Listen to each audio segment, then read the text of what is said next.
Thanks for watching.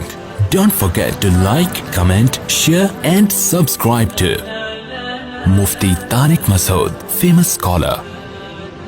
تو اسلام یہ بتانا چاہتا ہے کہ میرے بندے بن کے بنو, یہ زمین تمہارے باپ کی نہیں ہے. بس یہ کانسیپٹ ہمارے دل میں ڈالا جا رہا ہے.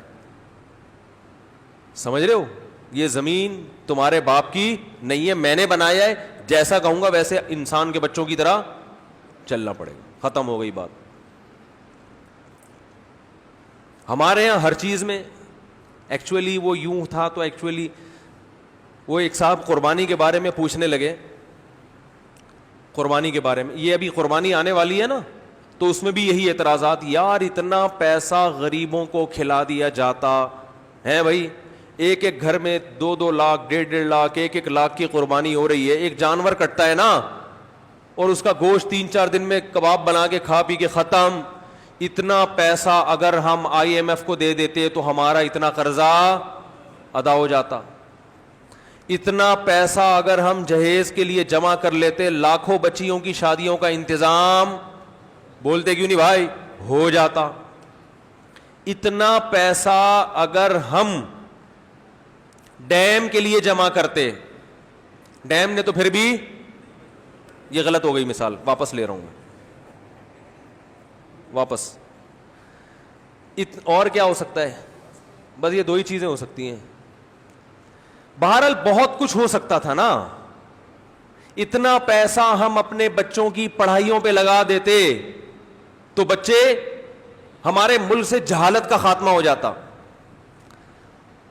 اتنا پیسہ یوں کر دیتے تو یوں ہو جاتا, یوں کر دیتے. اور اگر چلو گوشت ہی میں خرچ کرنا تھا, بھائی علماء کہتے ہیں نا غریبوں کو گوشت کھانے کو مل رہا ہے, تو اتنا پیسہ گوشت خرید کے اسٹاک کر دیتے اور پھر پورے سال آرام سے تقسیم ہوتے. یعنی گورنمنٹ یہ اعلان کرتی بھائی قربانی کی مد میں سب اتنے پیسے جمع کرائیں, 50,000 ہم کرا دیتے, 1 لاکھ رفیع بھائی کرا دیتے, 1.5 لاکھ فلاں کرا دیتا, اور یہ کرا کے گورنمنٹ یا کوئی کمیٹی بن جاتی جو کہتی اب ہم ایک دن میں نہیں بلکہ پورے سال میں ڈیوائڈ کر کے جانور ذبح کر کے غریبوں میں بانٹتے رہیں گے. اس سے غریبوں کو فائدہ زیادہ ہوتا.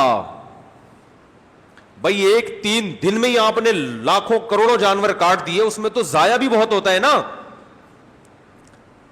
ارے اس کو اسٹور کر کے, بھائی یہ گائے مفتی صاحب کی ہے, یہ گائے فلاں کی ہے, یہ گائے فلاں کی ہے, اب یہ بس اللہ کے نام پہ ہو گئی ہے. اب بوقت ضرورت بقدر ضرورت جب ضرورت ہوگی یہ گائے کٹتی رہے گی, راشن بٹتا رہے گا غریبوں میں. یہ 3 دن کے اندر ہی کیوں, 3 دن کے اندر اتنا جانور جب آپ کاٹتے ہیں تو فائدے کے بجائے نقصان, بولو نا, زیادہ ہوتا ہے. معاشی لحاظ سے جانور کے گوشت کی قیمت بہت زیادہ اوپر چڑھتی ہے, جو ظاہری کیلکولیشن بتاتی ہے, حقیقت تو اللہ ہی جانتا ہے. ارے مجھے ایک بات بتاؤ نا یار, یہ بات بھی سمجھانا کوئی مشکل کام ہے. دیکھو آپ کے پاس 3 لاکھ روپے پڑے ہوئے ہیں یا 2 لاکھ روپے پڑے ہوئے ہیں, ماہرین معیشت کیا کہتے ہیں, وہ 2 لاکھ ایک دن میں خرچ کر لو یا پورے سال ڈیوائڈ کر کے خرچ کرو, زیادہ بہتر کون سا کیا عمل ہے؟ پورے سال ڈیوائڈ کرو. ایسا ہی ہے نا. تو آپ کے پاس اتنے جانور, کروڑوں گائے, بیل, بکرے, دمبے موجود ہیں, تو ماہر معیشت کہیں گے کہ 3 دن کے اندر کاٹ کے ان کے کباب بنا کے کھا جانا, اس سے بہتر ہے کہ ان کو پورے سال میں ڈیوائڈ کر دو. کچھ محرم میں کٹیں گے, کچھ سفر میں کٹیں گے, کچھ ربیع الاول میں کٹیں گے. اس سے گوشت کی قیمت بھی کیا رہے گی, ہمارے کنٹرول میں رہے گی. وافر مقدار میں غریبوں کو گوشت بھی ملتا رہے گا. عقل تو یہی کہتی ہے. اسی وجہ سے یہ لبرلز لوگوں کو بڑے اعتراضات ہوتے ہیں, یار یہ کون سی قربانی ہے یار, یہ کیا ہے یار, یہ کون سا طریقہ ہے یار, جانور لاؤ کاٹو, چاہ پہ کسائی لے گیا نکال کے, اور کھال جو ہے نا وہ فلان لے گئے, اور پھر وہ کھایا پیا 3 دن ہلا گلا. کچھ لوگ اسٹور کر لیتے ہیں لیکن وہ بھی اپنے لیے کرتے ہیں, غریبوں کے لیے تھوڑی کرتے ہیں. محرم میں حلیم پکا دیا اس سے, بس اس کے بعد نہیں چلتا وہ. تو یہ کیا ہو رہا ہے؟ دوسری بات, گوشت خرید کے اگر وہ سستا پڑتا ہے, جانور خرید کے کاٹ کے کھایا جائے تو وہ اور زیادہ مہنگا پڑتا ہے. تو یہ کروڑوں روپے کا سرمایہ اس طرح بھی ہلاک ہو رہا ہے. ارے یہی بکرا آپ عام دنوں میں خریدو آدھی قیمت پہ ملے گا, بلکہ گوشت خریدو تو اور سستا ملے گا, اور گوشت بھی اپنی مرضی کا ملے گا. جو سری پائے کے عادی نہیں ہیں وہ سری پائے نہ خریدیں. لیکن یہی آپ بقرعید والے دن خریدو تو ڈبل قیمت پہ. کیا خیال ہے بھائی؟ اور اگر کاٹنا ہی تھا تو جو لنگڑے لولے جانور ہیں ان کو کاٹ دو, گوشت تو سب میں ایک ہی جیسا نکلتا ہے نا. ارے کسی کا جانور لنگڑا ہے, اندھا ہے, کاڑا ہے, کنکٹا ہے, وہ تو ویسے ہی گوشت پہ تھوڑی کوئی اثر پڑتا ہے. جانور اندھا ہو گوشت تھوڑی اندھا ہے. لیکن شریعت نے کیا کہا؟ معذور جانور کی قربانی بولو بھائی نہیں ہے. یہ تو ایک اور اعتراض ہمارے لیے کھڑا کر دیا. تو اتنے سارے اعتراضات قربانی پہ ہوتے ہیں, ان سب کا ایک ہی جواب ایک حدیث میں موجود ہے. صحابی نے پوچھا یا رسول اللہ یہ قربانی کیا ہے؟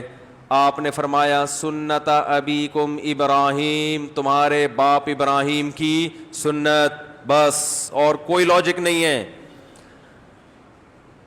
جب اللہ نے ابراہیم علیہ السلام کو حکم دیا بیٹے کو ذبح کرو تو اس کی کوئی لاجک سمجھ میں آتی ہے؟ ابھی تو گائے کاٹنے کا کہا جا رہا ہے, بیٹا کاٹنا تک کا تو کوئی تک بنتا ہے ہی نہیں. بھائی بیٹے کو کاٹنے کا حکم دیا جائے, یہ کسی لبرل کو آپ سمجھا سکتے اس کی حکمت ہے؟ بھائی اقوام متحدہ کو قائل کر سکتے ہو کہ بیٹا کاٹنا بھی اس کی کوئی تک بنتا ہے اس کا؟ وہ مانیں گے؟ ہے بھائی کسی کو بھی بٹھا کے سمجھاؤ یار فلاں کو اللہ نے حکم دیا بیٹا کاٹو, تو آپ فوراً کہو گے یار ہو سکتا ہے وہ بیٹا چور ہو معاذ اللہ, یا وہ بیٹا اتنا بڑا مجرم ہو کہ اس نے کئی لوگ کاٹ چکا ہو. تو اب باپ کو کہا جا رہا ہے اس بیٹے کو کاٹو تاکہ مزید لوگ نہ کٹیں, ڈاکو ہو چور ہو ہے نہ. بھائی وہ بیٹا بھی کون ہے؟ اسماعیل پیغمبر کا بیٹا, اور جس کے بارے میں بشارت دی گئی تھی کہ بطور انعام کے دیا جا رہا ہے آپ کو, آپ کی قربانیوں کا صلہ ہے یہ بیٹا, بطور گفٹ, جس کے اچھا ہونے میں دو رائے نہیں ہو سکتی. ایسے بیٹے کے بارے میں حکم دیا جا رہا ہے ابا کو کہ اس بیٹے کو کیا کر دو؟ ذبح کر دو. آپ کہہ سکتے ہیں ہو سکتا ہے بچے کا امتحان لیا جا رہا ہو کہ یہ بچہ کتنے پانی میں ہے, کاٹنے کا اصل حکم نہ ہو بلکہ اللہ دیکھنا چاہ رہے ہو کہ بچہ آگے سے رسپانس کیا کرتا ہے. تو بچے نے جواب کیا دیا تھا؟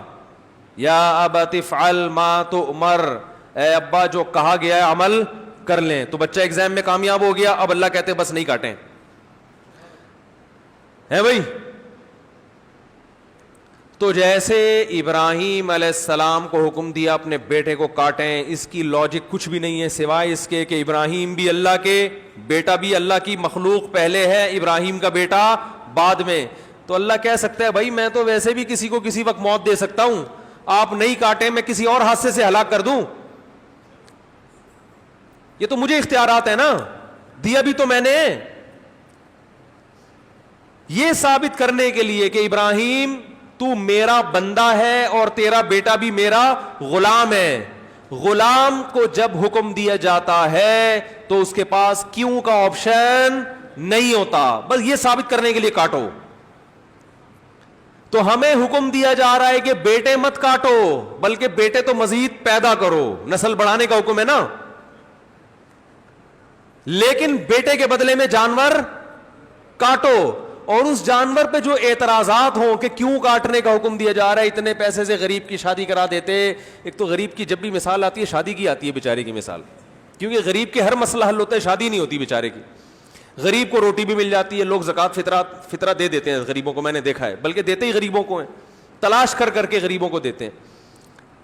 ہر کام علاج بھی ہو جاتا ہے. غریب کا مسئلہ اٹکتا کہاں ہے؟ رشتہ لینے جائے گا, جتنا بھی ترس آ رہا ہو نا آپ کو, آپ بولے گا بھائی تو یہ 1 لاکھ مزید لے لے, پتلی گلی سے نکل یہاں سے, بیٹی نہیں دوں گا. تو غریب کے سارے مسائل کہاں کے کھڑے ہوتے ہیں. اس لیے میں مثال دیتا ہوں, غریب کی شادی نہیں ہوتی اس کی بیچارے کی, رشتہ نہیں دیتا کوئی. تو غریب بھی نہیں دے رہے ہوتے. کمال کی بات یہ غریب بھی نہیں دے رہے ہوتے اسے. تو اس لیے میری زبان سے نکلتا ہی یہی لفظ ہے ہمیشہ. کیا بات کر رہا تھا میں؟ ہاں, تو میں یہ کر رہا تھا کہ لوگ کہہ سکتے تھے کہ یہ جو تم نے 1.5-2 لاکھ کا بیل خریدا ہے, اس سے کسی غریب کی شادی کرا دیتے, یا کھانا کھلا دیتے, یا کسی غریب بچی کو جہیز دے دیتے, یا فلانا کر دیتے, تو ڈمکانا کر دیتے. تو آپ ان سے بولو بھائی, جب ابراہیم علیہ السلام کو اللہ نے حکم دیا تھا بیٹے کو ذبح کرو, تو ابراہیم علیہ السلام بھی اس قسم کے اشکال اگر کر لیتے تو وہ اللہ کے خلیل نہ بنتے, وہ معاذ اللہ نقل کفر شیطان کے دوست بن جاتے. تو آپ مجھے بھی شیطان کا دوست بنانے کی کوشش نہ کریں. اللہ نے حکم دیا کہ کاٹو, تو میں کیا کروں گا؟ کاٹوں گا. اور حج میں تو اس سے بھی زیادہ عجیب معاملہ ہوتا ہے. یہاں تو ہم گوشت کھا بھی لیتے ہیں, کھلا بھی دیتے ہیں. مینا میں جو کروڑوں لاکھوں جانور ذبح ہوتے ہیں وہ تو بیچارے اکثر ضائع ہو جاتے ہیں. لیکن عقل پرستوں کو اللہ نے یہاں ایک جواب دیا ہے کہ تم جو یہ فلسفے کیلکولیٹر لے کے بیٹھتے ہو نا کہ اتنے جانور اگر یوں ایکچولی یوں ہو جاتا تو ہر سال اگر کٹتے تو ایکچولی گوشت کی قیمتیں کنٹرول میں رہتی ہیں, اور ایکچولی یوں ہوتا اور اس سے اتنے غریبوں کے پیٹ بھر جاتے اور اس سے تو جانور ختم ہوتے ہیں. تو اللہ نے ابراہیم علیہ السلام کی سنت میں بتا دیا کہ ابراہیم نے اپنے بیٹے کو ذبح کرنے کے لیے لٹایا تھا نا, تو سب سے زیادہ نسل چلی کس کی ہے؟ اسماعیل کی. اور برکت کس میں ہوئی؟ اسی بیٹے میں. آئی بات سمجھ میں؟ کوانٹٹی کے لحاظ سے بھی اور کوالٹی کے لحاظ سے بھی. آج بھی دنیا میں خاندان افرادی قوت کے لحاظ سے سب سے زیادہ سید ہیں دنیا میں, جن کو شاہ بھی کہا جاتا ہے, سید بھی کہا جاتا ہے, افرادی لحاظ سے بھی. اور روحانی اعتبار سے سید الانبیاء محمد صلی اللہ علیہ وسلم اللہ نے حضرت اسماعیل کی اولاد میں پیدا کیے. تو پتا چلا کہ بھائی جو اللہ کے لیے کٹے گا بڑھے گا بھی, بولو نا وہی. کتے تو 12 بچے دیتے ہیں اور کئی سال ہو گئے کہ KMC والے نہیں مار رہے, پھر بھی اتنے نہیں ہوئے ہیں بھائی, یہ تو اللہ کا فضل ہو گیا. لیکن گائے, بیل, بکرے, دمبے روزانہ کروڑوں کی تعداد میں کٹتے ہیں, اتنے کہ ہمارے تصور سے جب بھی شنواری جاؤ گے 8-10 بکرے لٹکے ہوئے نظر آئیں گے آپ. ہر ہوٹل پہ یہی ہے. او بھائی سال میں ایک بچہ دیتی ہے بکری یار, گروتھ ریشو کیا ہے؟ ایک بچہ سال میں. کٹ روزانہ رہا ہے, روزانہ. کمیلا جاؤ نا کبھی, کراچی کے کمیلے جاؤ, روزانہ بچڑے 2 دانت کے, وہ لائن لگی ہوئی ہوتی ہے. او بھائی یہ تو 2 سال میں ایک پیدا ہوتا ہے. یہ مرغیوں کی طرف 24 انڈے تھوڑی دیتی ہیں بکریاں اور گائے کہ 24 بھینسیں نکل رہے ہیں اس میں سے. اتنا کٹ رہا ہے, اتنا کٹ رہا ہے, اتنا کٹ رہا ہے. اور پھر بقرعید کے 3 دنوں میں دیکھو, اور پھر حج میں دیکھو, ختم ہونے کا نام بولو بھائی نہیں لے رہا. یہ ہے کوانٹٹی کے اعتبار سے برکت, اور کوالٹی کے اعتبار سے برکت دیکھو. جو طاقت صحت اللہ نے ان 4 جانوروں کے گوشت میں رکھی ہے وہ کسی اور کے گوشت میں نہیں ہے. مرغی کھانے سے طاقت, بول لو, مرغی کچھ نہیں بگاڑ سکتی آپ کا. ان مرغیوں میں دم ہی ختم ہو گیا ہے. یہ آپ کو کیا, آپ ان کے خلاف جتنا بھی احتجاج کرو یہ کچھ نہیں کرے گی. بکرے کے خلاف بولنے سے پہلے سوچنا. صحیح بتا. روحانی برکت بھی ہے.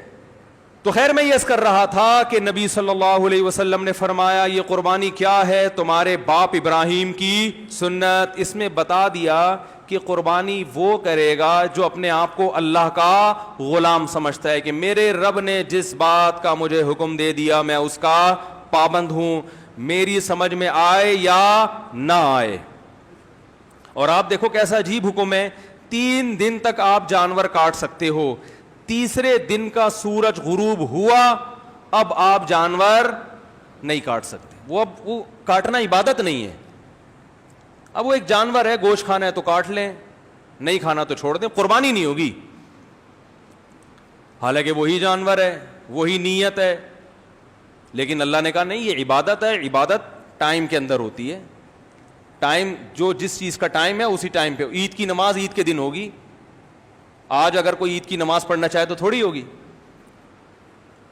تو اسی طرح یاد رکھیں جیسے اللہ نے قربانی کا حکم دیا یہ بتانے کے لیے کہ اس حکم پر وہی عمل کریں گے جو مجھے اپنا رب سمجھتے ہیں.